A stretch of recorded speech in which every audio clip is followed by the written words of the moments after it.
It might be kind of an understatement to say that it's been a while. Don't worry though, Ice is back with a brand new invention. Okay, maybe not new, but you'll probably notice some changes. Anyway, let's dip our toe back into the water with something nice and easy. You got some dice to roll, monsters to fight, and a big colorful board with Kingsburg from Fantasy Flight Games.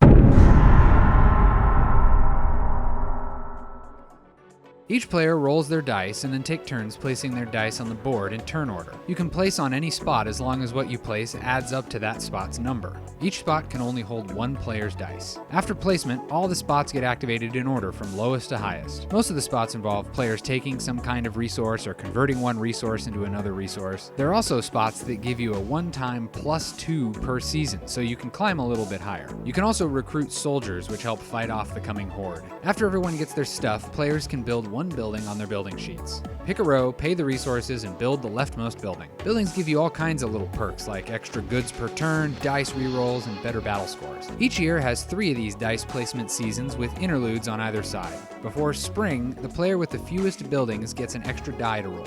More dice are always fun. After spring, the player with the most buildings gets a victory point. After summer, the helper dude gets assigned to the player with the least buildings. This guy can either let you put your dice on an occupied spot or double build during one season.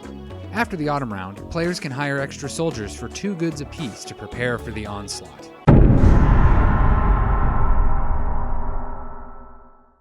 So now it's winter and the horde is coming to dinner. Each year has a random invader, and the first player rolls a die to see how many extra soldiers the king sends out to help. Players add that number to the soldiers they've gained that year and any other battle bonuses, and then check to see how they fared. Players who beat the invader's strength are rewarded with things like resources and victory points. Losing the battle can cost you the same kinds of things, including your own buildings. Ties leave you unaffected, so you should always aim for at least that. The game plays like this for 5 years, with the monsters getting stronger every year. Whoever has the most victory points at the end is the winner, and is awarded a cushy council position by the king.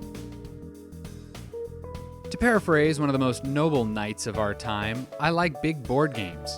I've spoken in the past about worker placement economic engines, prestige points, and little wooden cubes, and for the most part, the more of these in a game, the better. But sometimes you have to take a step back. You can't just dump Dim Mocker in someone's lap.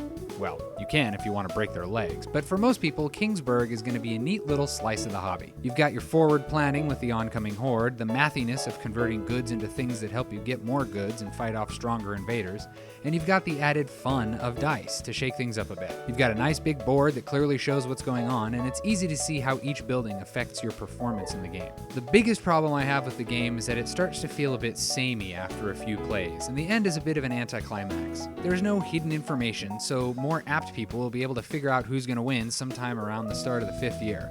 And everyone starts with the same player mats, so there's no asymmetry going on. I do want to take a second to mention the expansion. You'll get 5 modules that can be added to the base game to make it a bit more interesting. You've got an alternate player mat with new buildings, some alternate rows for the new or old mats, some governor cards that give players unique abilities for the game, an event deck that spits out good or bad events once per year, and these soldier tokens that each player uses instead of depending on a shared die roll to give players a bit more control over the soldiers that the king sends to help. Is the expansion worth $30? Is it worth $20? Probably. If you end up playing the base game a ton and want a way to give everyone a different starting point of sorts, it's a nice little add-on. It's kind of neat to play with your own unique combination of available buildings and special powers. But even with these add-ons, I really don't know if this game has the kind of mileage that other gateway games have. There's no social bartering or auction tension to make each play different than the last. It's roll some dice, get some goods, build some stuff, and get some points until the game is over. Now, I'm not trying to sound harsh. If you want to get a worker placement game on the table with people who don't do board games, then you could do far worse than this one. It's snappy, easy to pick up, and visually pleasing. I don't have kids, but it's probably a great family game. For a gateway game, you can't really ask for more than that.